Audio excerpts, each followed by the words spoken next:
मैं जहाँ भी जाती मुझे बाजार में एक फ़कीर मिलता। मैं उसको 10 का नोट देती तो वह कहता, बेटा तुम्हारी माँ मुर्दा बेटा जन्म देगी। मैं उसकी बात को नज़रअंदाज कर देती। एक रोज़ भरे बाजार में वह फ़कीर चिल्लाकर बोला, तेरी माँ 1 महीने बाद मुर्दा बेटा जन्म देगी। ये सुनकर मुझे बहुत गुस्सा आया और मैंने फ़कीर को थप्पड़ मारकर कहा, पागल हो तुम। मेरी माँ तो 10 साल पहले ही मर चुकी है। फ़कीर रोता हुआ चला गया। ठीक 1 महीने बाद कॉल आई कि आप जल्दी अस्पताल आ जाएं। आपका मुर्दा भाई पैदा हुआ है। मैं हैरानगी में अस्पताल पहुंची तो नर्स ने मुझे मुर्दा थमा दिया। जब मैं कमरे में गई तो मेरी आत्मा कांप उठी थी। वहां तो वही फ़कीर। मेरे पापा देश से बाहर रहते थे। मैं अपनी सहेली के साथ दिल्ली में रहती थी। सब कुछ सही चल रहा था, लेकिन अब मेरे साथ बड़े ही अजीबोगरीब हादसे होने लगे थे। मैं जब बाहर निकलती तो यूं लगता है जैसे कोई मुझ पर नज़र रखे हुए हैं, लेकिन जब मुड़कर देखती तो पीछे कोई ना होता। मैं अजीब उलझन में फंस चुकी थी। मेरी अच्छी नौकरी लगी हुई थी। पापा भी हर महीने अच्छी खासी रकम मुझे भेज दिया करते थे। मैं आज़ाद परिंदे की तरह अपनी ज़िंदगी गुजार रही थी, लेकिन अब यूं लगता कोई मेरा पीछा कर रहा है। लेकिन मेरी हर कोशिश नाकाम हो जाती और पता ही ना लगता आखिर वह कौन है जो खुफिया तौर पर मुझ पर नज़र रखे हुए हैं। मैंने ये बात अपने दोस्त प्रिया को भी बताई थी कि यार मुझे ऐसा लगता है कि कोई मेरा पीछा करता है, लेकिन कौन है ये पता नहीं चल रहा। जब भी देखती हूँ वहाँ कोई मौजूद ही नहीं होता। मैंने कहा तो मेरी दोस्त प्रिया हंसती, यार तू भी ना बेकार में वहम पाला मत कर, तुझे भला कौन फॉलो करेगा। उसने मेरी बात सुनने के बजाय हंसते हुए मेरा बाहम समझकर मुझे टाल दिया। मैं भी इस बात को कुछ ज़्यादा ही सोच रही हूँ, इसलिए अपने दिमाग से इस बात को निकाल दिया। अगले दिन मैं घर से थोड़ी दूर पर ही मुझे एक गरीब फ़कीर मिला, जिसके कपड़े फटे हुए थे, चेहरे पर गरीबी साफ जाहिर थी। ये सब तो हमारे देश में बहुत आम था। ये लोग हाथ पैर सलामत होने पर भी काम के बजाय मांगने को ज़्यादा अहमियत देते थे, और अगर कोई कुछ समझाने की कोशिश करें तो अजीब ही तरह का बर्ताव करने लगे थे। मैंने भी ज़्यादा गौर न किया, एक सैयारा और ना ही कुछ ऐसा कहा, बल्कि अपनी जेब से बटवा निकाला और आर्स-10 का नोट निकालकर उस फ़कीर को दे दिया। नोट देखते ही उस फ़कीर के चेहरे के हाव भाव बदले थे, जैसे उस इतनी कम पैसों की उम्मीद ना हो। लेकिन उसके बावजूद वह चेहरे पर मुस्कान सजाए हुए था और मुझे देखने लगा, लेकिन मुझे उसकी आंखों की चमक बहुत ही अजीब लगी थी। मैं अभी आगे बढ़ने के बारे में सोच ही रही थी कि वह मेरे और करीब हुआ। बोला, लड़की तेरी माँ 1 महीने के बाद मुर्दा बेटा पैदा करेगी। यह कहते ही वह मेरी तरफ अजीब सी मुस्कुराहट लिए देखते हुए वहां से चला गया। लेकिन उसकी बात सुनकर तो मेरे पैरों तले ज़मीन ही निकल गई थी, क्योंकि मेरी माँ को मरे हुए 10 साल हो चुके थे। तो वह फ़कीर क्या कह गया था? ऐसा कैसे मुमकिन हो सकता है? ये तो नामुमकिन सी बात थी। मुझे उसकी बात का कोई सर पैर नज़र नहीं आ रहा था।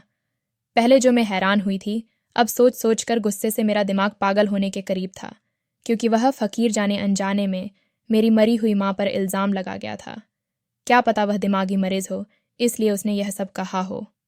मैंने खुद को समझाते हुए अपने दिमाग से हर ख्याल को झटका था और आगे की तरफ चल पड़ी, लेकिन फिर पूरा दिन ना चाहने के बावजूद भी उसी फ़कीर के बारे में सोचते रही थी।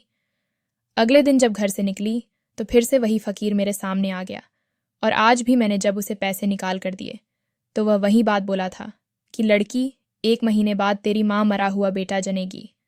इस बार मैंने उसकी बात अनसुनी कर दी और एक हल्की सी नज़र उसे देखते हुए आगे की तरफ बढ़ गई, क्योंकि वह मुझे पागल ही लगा था जो ऐसी बातें कर रहा था। मैंने उस पर गौर न किया, लेकिन आज भी मुझे उसके चेहरे पर वही अजीब सी मुस्कुराहट नजर आई थी।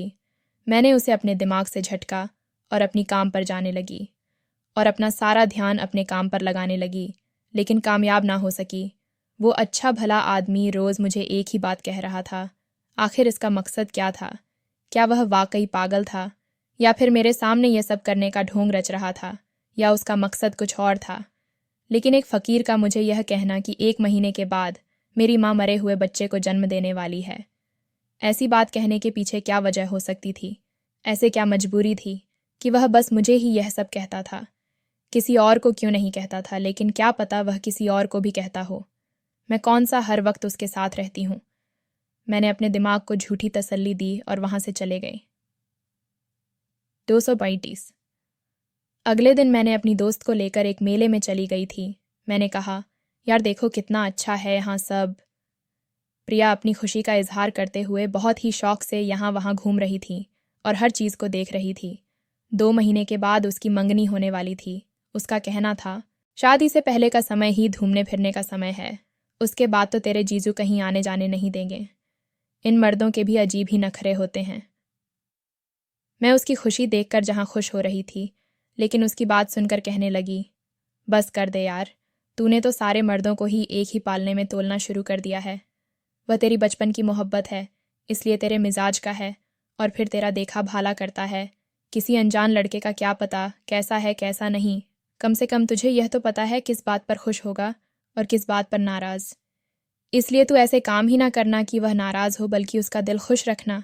लड़के तो वैसे भी थोड़ी सी मोहब्बत पर ही पिघल जाते हैं।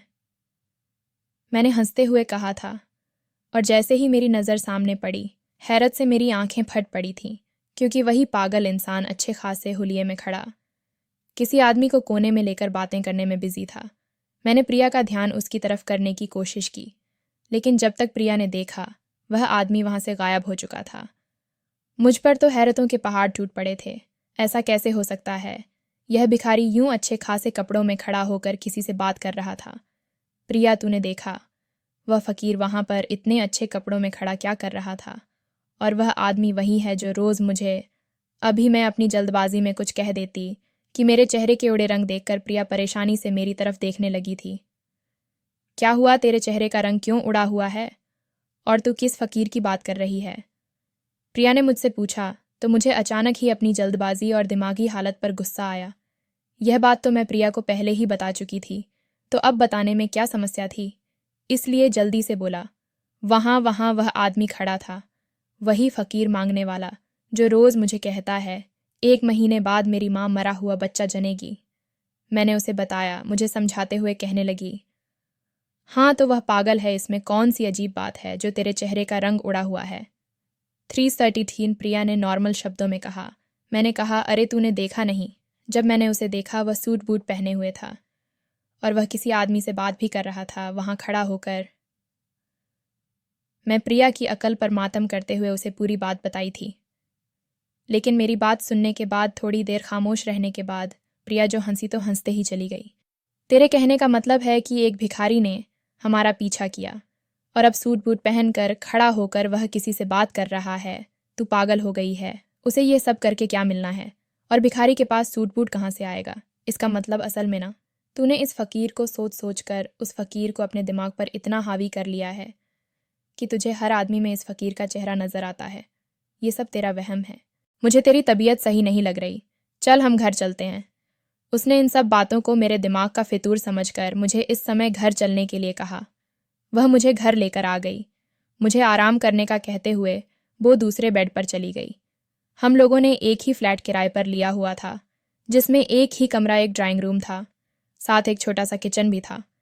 जब मैं नौकरी की थी तो प्रिया भी इस ऑफिस में काम करती थी। उसके माँ बाप दूसरे शहर में रहते थे, लेकिन वह नौकरी के सिलसिले में दिल्ली में रहती थी। उसे रहने की प्रॉब्लम थी। रहने की प्रॉब्लम मुझे भी थी। पापा का बिजनेस दूसरे देश में था, इसलिए वह दूसरे देश में रहते थे और मैं यहाँ अकेली थी। पापा मुझे कहते थे कि तुम भी मेरे साथ चलो, लेकिन मैंने मना कर दिया था और मैं यही नौकरी कर ली। मेरी और प्रिया की एक ही प्रॉब्लम थी और वह था रहने का ठिकाना। हम दोनों के बीच अच्छी दोस्ती बनने लगी थी, इसलिए हम दोनों ने मिलकर यह एक छोटा सा फ्लैट ले लिया था, जिसमें हम दोनों मिलकर रहते थे। हमें किसी भी तरह की कोई समस्या नहीं थी। हम एक दूसरे का सहारा बने हुए थे। मैं सो गई, लेकिन नींद में भी मुझे उसी फकीर का भयानक सपना आया था। वह एक बहुत ही अजीब शक्ल वाला बच्चा लेकर मेरी तरफ बढ़ रहा था। मैं उससे डरती हुई भाग रही थी और वह फकीर मेरी बेबसी देखकर कहने लगा। उसी वक्त सब कुछ बदल गया था। अब बच्चा मेरी माँ की हाथ में था और वह चिल्ला चिल्ला कर कह रही थी, यह तेरा भाई है, इसका कातिल तू है। मैं अचानक से चीख मार कर उठी थी। मेरी आवाज़ सुनकर मेरी दोस्त प्रिया भी जल्दी से मेरे बेड पर आई थी। 444। उसने पानी का गिलास मुझे पकड़ाया। मैं बदहवासी में एक ही सांस में पूरा गिलास खत्म कर दिया। प्रिया ने मुझे बहुत ही हैरत से देखा। मैंने कहा, प्रिया, मैंने बहुत ही भयानक सपना देखा है। वही फकीर आया था, मुर्दा बच्चा लेकर। फिर मेरी माँ भी आई थी। वह मुझे उस बच्चे का कातिल कह रही थी, लेकिन मैंने कोई कत्ल नहीं किया और मेरी माँ तो मर चुकी है। ये सब कैसे हो सकता है? प्रिया मैं पागल हो जाऊंगी। प्रिया ने अपने बालों को मुट्ठियों में भरते हुए कहा था, तू आराम कर। असल में तूने उस फकीर के बारे में बार बार सोचकर अपनी तबीयत खराब कर ली है, जिसकी वजह से तुझे बुरे बुरे सपने आ रहे हैं। तो सो जा, मैं तेरे पास ही लेटी हूँ। उसने मुझे दिलासा दिया। मैं एक बार फिर वही सब कुछ सोचते हुए नींद की वादियों में उतर चुकी थी। लेकिन अगले दिन मेरा पूरा शरीर तेज़ बुखार से तप रहा था और इस वक्त मेरी ज़बान पर बस मेरी माँ का नाम जारी था। इस मुश्किल समय में प्रिया ने मेरा बहुत ख्याल रखा। डॉक्टर के पास लेकर आई तो उसने भी यही कहा कि मैं किसी बात की बहुत टेंशन ली है, जिसकी वजह से मुझे बहुत ही दिमागी दबाव पड़ा है और बुखार हो गया है। विशाल ने मेरे सर पर ठंडी पट्टियाँ रखीं। शाम तक मैं कुछ बेहतर महसूस कर रही थी। अगले दिन तक मैं एक बार फिर से बिल्कुल ठीक हो चुकी थी। मैं घर से निकली और ऑफिस जाकर अपने काम को पूरा करने लगी। अब मैंने उस फ़कीर को अपने दिमाग से बिल्कुल निकाल दिया था। छुट्टी का समय हुआ तो मैंने बाज़ार का रुख किया। मुझे अपने लिए कुछ खरीदारी करनी थी। मैंने जाते ही अपने लिए बहुत खरीदारी की। तब मुझे यूं लगा जैसे कोई मेरा पीछा कर रहा हो, लेकिन मुड़कर देखा तो वहाँ पर कोई भी नहीं था। मैंने सारी खरीदारी करी तो भूख की वजह से मैं वहीं पर कुछ खाने के इरादे से आगे बढ़ी तो बाजार के बीचों बीच मुझे प्रिया भी मिल गई। अभी हम बैठकर खाना ही खा रहे थे कि वहाँ पर भी मुझे वही फ़कीर नज़र आ गया। 550 में इस बार अपने बटुए से 100 का नोट निकाल कर उसे दिया तो मेरी देखा देखी प्रिया ने भी उसे 100 का नोट पकड़ा दिया और कहा, दुआ करना मेरा होने वाला पति मुझसे खूब प्यार करे और हमारी शादीशुदा ज़िंदगी बहुत ही प्यार के साथ गुजरे। फ़कीर ने उस दुआ दी और वहीं पर भरे बाजार के बीचों बीच चिल्लाकर बोला, लेकिन इसकी माँ 1 महीने के बाद मरे हुए बच्चे को पैदा करेगी। इतनी भारी भीड़ में उसकी ज़बान से अपनी माँ के लिए ऐसे शब्द सुनकर मुझे गुस्सा आ गया और मैंने खींचकर उसके मुंह पर थप्पड़ दे मारा। मैंने कहा, अपनी बकवास बंद कर। मेरी माँ को मरे 10 साल हो चुके हैं और तू मेरी मरी हुई माँ के लिए ऐसे शब्द इस्तेमाल कर रहा है। मैंने उसे एक ज़ोरदार थप्पड़ जड़ दिया तो मेरे दोस्त और बाकी के लोगों ने आकर हमारे बीच बचाव किया था। मैं गुस्से की हालत में जल्दी से वहाँ से निकल चुकी थी।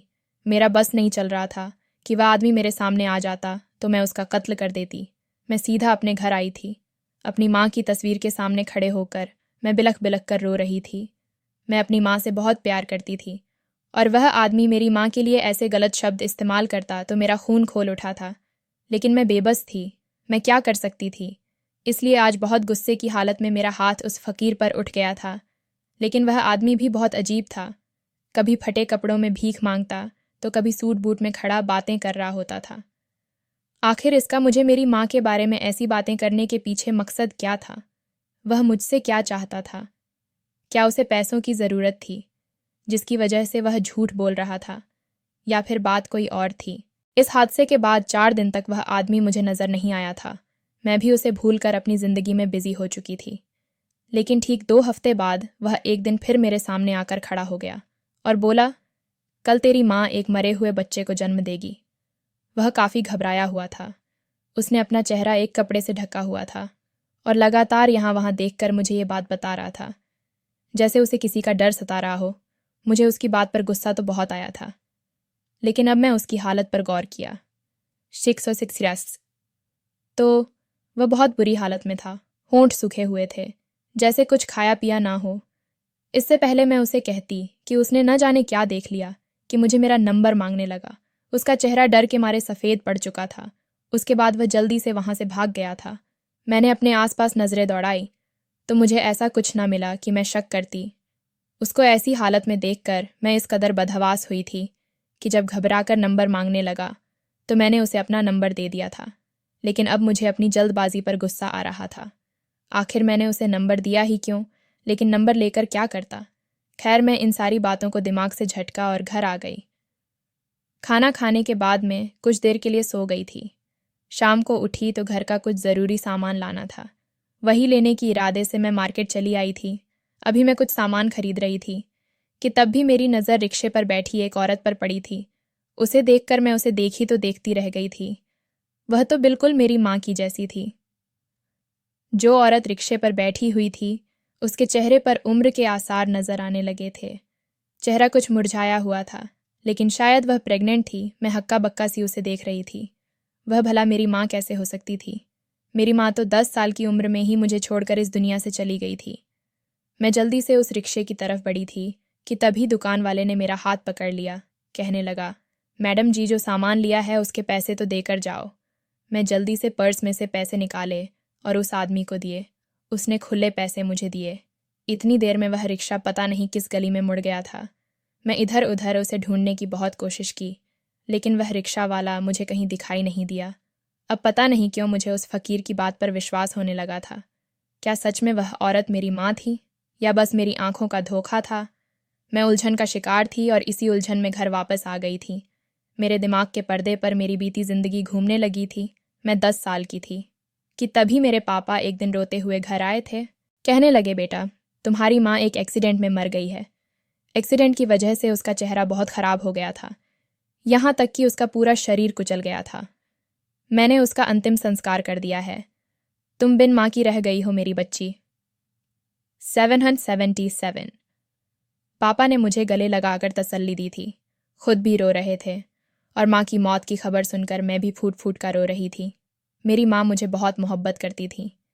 एक पल के लिए मुझे आंखों से ओझल नहीं होने देती थी। उस दिन भी पापा ज़बरदस्ती मेरी माँ को लेकर गए थे। हालांकि मेरी माँ जाना नहीं चाहती थी, लेकिन पापा ही उन्हें ज़बरदस्ती यह कहकर लेकर गए थे कि चलो तुम्हें कुछ शॉपिंग करवा दूँ। माँ ने कहा कि मैं अपनी बेटी को साथ लेकर जाऊंगी, लेकिन पापा ने कहा कि रूपाली को यही घर पर छोड़ दो, हम जल्दी ही वापस आ जाएंगे। मैं घर पर अकेली रह गई थी और अपने खिलौनों से खेल रही थी कि तभी पापा ने यह दर्दनाक खबर आकर मुझे सुनाई थी। मैं कितने दिनों तक माँ को याद करके रोती रही थी। पापा ने उस समय मुझे बहुत सहारा दिया था, बहुत संभाला था। धीरे धीरे माँ की जुदाई का जो गम था वे हल्का पड़ने लगा था। पापा ने मेरा एक बोर्डिंग स्कूल में एडमिशन करा दिया। वो कभी कभी मुझसे मिलने आया करते थे और जब मैं 18 साल की थी तो पापा विदेश चले गए थे, ये कहकर कि उनका बिजनेस विदेश में ज़्यादा फैला हुआ है तो उन्हें विदेश में रहना है। पापा ने मुझे भी कहा था कि मैं उनके साथ चलूं, लेकिन मैंने मना कर दिया था। लेकिन आज जब मैं अपनी माँ जैसी औरत को रिक्शे पर देखी तो मेरे दिमाग में सैकड़ों सवाल उठने लगे थे। वहीं दूसरी तरफ फ़कीर की बातें भी मेरे दिमाग में घूमने लगी थीं। मैं सोच लिया कि मैं पापा से फ़ोन पर बात करूंगी और उनसे पूछूंगी कि आखिर ये सब क्या है। क्या सच में उन्होंने मेरी माँ को अपने हाथों से अंतिम संस्कार किया था या फिर मेरी माँ जिंदा थी? मैं उनसे पूछना चाहती थी। और वह फ़कीर, इसका मतलब क्या था? क्या वह फ़कीर सही कह रहा था? लेकिन ऐसा कैसे मुमकिन था? पापा तो देश से बाहर थे, तो मेरी माँ प्रेग्नेंट कैसे हो सकती थी? ये सब बातें कैसे सच हो सकती थी? मैं अभी घर पहुंचा भी नहीं था कि वही फ़कीर मेरे सामने आया और बोला, देखो, सिटी अस्पताल में तेरी माँ मुर्दा बच्चे को जन्म देने वाली है। वह रोते हुए यही बात कहते हुए वहाँ से जा चुका था। 88 मैं उसके पीछे भागी थी, लेकिन वह मुझे थोड़ी दूर जाकर कहीं नज़र नहीं आया। मैं मायूस होकर वापस लौटने लगी कि तभी मेरे नंबर पर कॉल आने लगी। कोई अनजान नंबर था।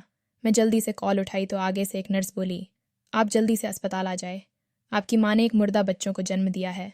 उसने अस्पताल का नाम बताकर फ़ोन बंद कर दिया। मैं फ़ोन को हाथ में लिए घूर रही थी। ये सब क्या था? इस सब से पर्दा उठाने के लिए मुझे अस्पताल जाकर इस रात से पर्दा उठाना था। मैंने सोच लिया था, उसके बाद मैं पापा को फ़ोन करके सब पूछूंगी। लेकिन मैं अनजान थी कि मेरे साथ आगे क्या होने वाला था, कौन सा सच मेरे सामने खुलने वाला था। मैं परेशान और हैरानगी की हालत में अस्पताल पहुंची तो नर्स ने मुझे एक मुर्दा बच्चा थमाया और कमरे की तरफ इशारा किया। मैंने बच्चे को देखते हुए एक नज़रबंद कमरे को देखा और जब मैं कमरे में गई तो मेरी रूह कांप गई। वहाँ तो वह फ़कीर बैठा हुआ था, जबकि बिस्तर पर एक कमज़ोर शरीर की औरत बुरी हालत में पड़ी हुई थी। मैं जब उसके पास गई तो बड़े गौर से देखने लगी और थोड़ी ही देर में मेरे सर पर मानो अस्पताल की पूरी छत गिरी हो, क्योंकि वह कोई और नहीं बल्कि मेरी ही माँ थी। मैंने बच्चे को फ़कीर के हवाले किया और अपनी माँ के हाथ और माथे को बेसब्री से चूमने लगी। मुझे अपनी आंखों पर विश्वास नहीं हो रहा था कि यह सच है। मैं अपनी माँ के गले लगकर बहुत रोई थी। मेरी माँ जिंदा थी और मैं उन्हें मरा हुआ समझकर इतने साल अनाथों की तरह जिंदगी गुजार रही थी। मैंने माँ से कहा, माँ, तुम मेरे पास क्यों नहीं आई? क्यों यह सच मुझसे छुपाया था कि तुम जिंदा नहीं हो, मर गई हो? क्यों मुझे ये झूठ बताया गया? मुझे माँ के प्यार के लिए क्यों तरसाया गया? मैं रोती रही, तड़पती रही, लेकिन माँ तुम मेरे पास नहीं आई। मैं भगवान का जितना धन्यवाद करूं उतना कम है कि तुम जिंदा हो, मेरी आंखों के सामने हो, लेकिन तुमने ये सब क्यों छुपाया मुझसे? मैंने अपनी माँ को आराम से बिस्तर पर लेटाकर उनसे सवाल किया था। मैंने बहुत ही बर्दाश्त करके वहाँ पर खड़ी हुई थी। माँ की हालत बहुत ख़राब थी, बहुत बुरी हालत में बिस्तर पर पड़ी हुई थी। मेरी आंखों से आंसू बह रहे थे। मेरी माँ ने मुझे बैठने का इशारा किया और बोलना शुरू किया। माँ ने बताया कि तेरे पापा बहुत ही बुरे इंसान थे। शुरू में मुझे भाग कर मुझसे शादी कर ली 999, लेकिन तेरी पैदाइश के बाद मुझे बदचलन कहने लगे। उसके बाद उसका जैसे मुझसे दिल भर गया, रोज़ मुझे मारता पीटता और चला जाता। एक रोज़ तो उसने मुझे तलाक दे दी। मेरी दुनिया ही लूट चुकी थी। मेरे भागने की खबर सुनकर मेरे माँ बाप पहले ही सदमा बर्दाश्त ना कर सके और इस दुनिया से चले गए थे। मैं कहाँ जाती, इसलिए इसी घर में बैठी रही। रात को तेरा बाप एक नई लड़की ले आया। बोला ये लड़की बहुत अमीर है, मैं इससे शादी करूँगा और इसके साथ बाहर चला जाऊँगा और तू यहाँ से दफ़ा हो जा। मैं तेरे बाप के पैरों में गिर गई थी। जो हम दोनों के बिना अधूरी रह जाएगी, ऐसा जुल्म तेरे बाप ने कहा हमारी रूपाली मेरे पास रहेगी, वह तेरे साथ नहीं जाएगी। उस दिन भी वह मुझे ज़बरदस्ती अपने साथ ले गया था। मुझे पता था कि मैं अब तुझे नहीं देख पाऊंगी। मैं चाहती थी कि तू मेरे साथ चले। मैंने बहुत ज़िद की, रूपाली मेरे साथ जाएगी, लेकिन तेरा बाप नहीं माना और मुझे ज़बरदस्ती उस घर से ले गया और मुझे एक NGO में छोड़ आया। ये कहकर अगर तू घर वापस आई तो मैं तेरे टुकड़े टुकड़े कर दूंगा और तेरे सामने ही तेरी बच्ची को भी। मैंने उसके मुंह पर हाथ रख दिया। मैंने कहा मैं वादा करती हूँ, मैं कभी लौटकर रूपाली के सामने नहीं आऊँगी। बस मेरी बच्ची को कुछ मत करना और उसे अच्छे से पालना। मैं फिर कभी नहीं आई थी। उसने तुझे मुझसे छीन लिया। मैं NGO में रहने लगी थी और अपना समय काटने लगी, लेकिन NGO में भेड़िए बसते थे। उन्होंने मेरी इज्जत पर वार करना चाहा तो मैं वहाँ से भी भाग आई। अब मैं बेघर हो चुकी थी। तब मुझे मोहन मिला जो गरीब था, लेकिन उसने मुझे रहने की जगह दी और फिर कुछ ही महीने बाद मुझसे शादी भी कर ली। तेरे बाप को पता चला तो यहाँ भी मेरा दुश्मन बन बैठा और जहाँ भी मोहन काम करने लगा वहाँ न जाने क्या अफवाह फैला दिया था कि काम से निकाल दिया जाता। मैं मोहन को औलाद का सुख ना दे सकी। हर बार मेरा बच्चा मेरे पेट में ही मर जाता था। और आज इतने सालों बाद अगर भगवान ने औलाद दी थी तो मुर्दा बच्चा पैदा हुआ। डॉक्टर ने पहले ही कह दिया था कि इस बच्चे के बहुत कम चांस हैं कि ये जिंदा पैदा हो, लेकिन फिर भी हम अपनी किस्मत आजमा रहे थे। शायद भगवान को हम पर दया आ जाती है और हमारा बच्चा जिंदा पैदा होता, लेकिन उसके चांस कम ही थे। ताती तंड। मोहन के पास इतने पैसे ना थे कि प्राइवेट अस्पताल में इलाज करवाता, इसलिए तुझे बहुत बताने की कोशिश की, लेकिन तूने उसकी ना सुनी। मोहन तुझे खुद कुछ भी खुलकर नहीं बता सकता था, क्योंकि तेरा बाप ने यहाँ कई आदमी तेरे ऊपर नज़र रखने के लिए छोड़ रखे हैं। शायद उस शक था कि कहीं तुझे सच्चाई पता ना चल जाए, और जो तेरे पास पैसा है कहीं वह तू अपनी माँ पर खर्च ना कर दे। तेरा बाप अपनी नई बीवी के साथ बाहर ऐश कर रहा है और अपनी बीवी के कहने पर तुझे खुद से दूर कर रहा है। अगर मुझे तेरी जिम्मेदारी दे देता तो आज मैं यूं बिस्तर पर ना पड़ी होती। मेरी माँ रोने लगी। मुझे अब अपने आप से नफरत होने लगी थी। मैं अपनी माँ को और उनके पति मोहन को अपने फ्लैट पर ले आई। मेरे अकाउंट में इतना पैसा जमा था कि मैं एक फ़्लैट खरीद सकती थी, क्योंकि पापा भी मुझे हर महीने पैसे भेजते थे और मेरी खुद की नौकरी भी अच्छी खासी थी। बस कभी ज़रूरत ही महसूस नहीं हुई थी अपना घर बनाने की। लेकिन जब मैं माँ को घर लाई तो मैंने अपना फ़्लैट खरीद लिया था और मैं अपनी माँ के साथ इस फ्लैट में रहने लगी। अब मैं उनका ख्याल रखती हूँ। और सही सही शब्दों में मैंने अपनी माँ को और उनके पति मोहन को उनकी बेटी बनकर दिखाया था। मेरे मम्मी पापा अब मुझसे इतनी मोहब्बत करते हैं कि ज़िंदगी में कोई कमी महसूस ही नहीं होती। मेरे सौतेले बाप ने मुझे सगे बाप से ज़्यादा मोहब्बत दी थी। मैंने अपने पापा मोहन की भी नौकरी लगवा दी। अब उनके सर से भी बोझ उतर गया था कि वह मेरे पैसों पर जी रहे हैं। मेरे सगे पापा और उनकी बीवी को पुलिस ने नशे की दवा बेचने और काला धंधा करने के जुर्म में वहीं पर उम्र कैद की सज़ा सुनाई थी। मेरे पापा ने मुझे फ़ोन किया था और मुझे मदद के लिए बुलाया था, लेकिन ना मैंने उनसे कोई बात की, नहीं उनकी मदद के लिए मैं वहाँ गई, क्योंकि मुझे उस आदमी से नफ़रत थी जिसकी वजह से मेरी माँ मरने के कगार पर पहुँच गई थी, बल्कि मेरी माँ को मरने से पहले ही मुझसे छीन लिया था। हम सब अपनी ज़िंदगी में खुश हैं। दोस्तों, वीडियो कैसा लगा कमेंट करके ज़रूर बताएं। वीडियो को लाइक और चैनल को सब्सक्राइब ज़रूर कर देना।